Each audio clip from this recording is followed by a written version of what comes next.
ચોરીના 4 ફેરા ફરતા વરવધુ અને વૈદિક મંત્રોચ્ચાર સાથે થઈ રહેલી આ લગ્નવિધિ જોવામાં સાવ સામાન્ય લાગતી હશે, પણ તમને જાણીને નવાઈ લાગશે કે ફેરા ફરી રહેલા આ વર કન્યા ન તો ભારતીય છે ન તો હિન્દુ.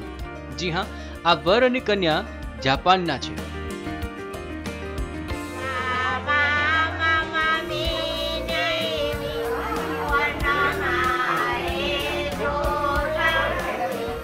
કન્યાનું નામ છે અકીરા અને વરનું નામ છે ચિસ્તો.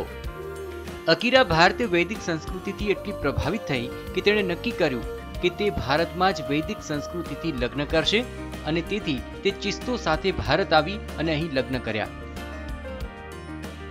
એને વેદાંતમાં અત્યંત રસ છે અને એ માને છે કે વેદાંત ભણવાથી જ જીવનનું કલ્યાણ થઈ શકે એમ છે.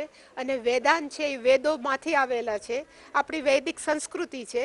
એટલા માટે એણે નક્કી કર્યું કે વૈદિક પદ્ધતિથી જો આપણે લગ્ન કરીએ તો વેદાંત છે એ વધારે જીવનમાં ઉતારી શકાય, આચરી શકાય.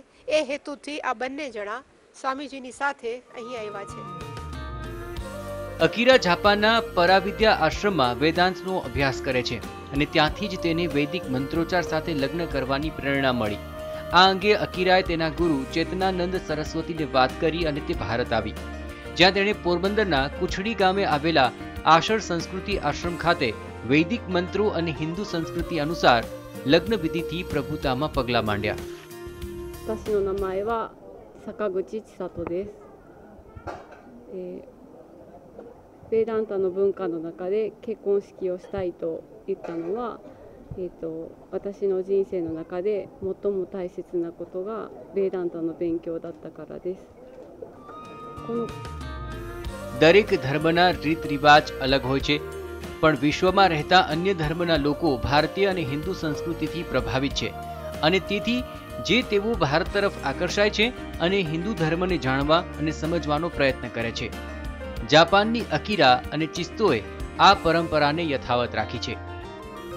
હિતેશ ઠકરાર, TV9 પોરબંદર.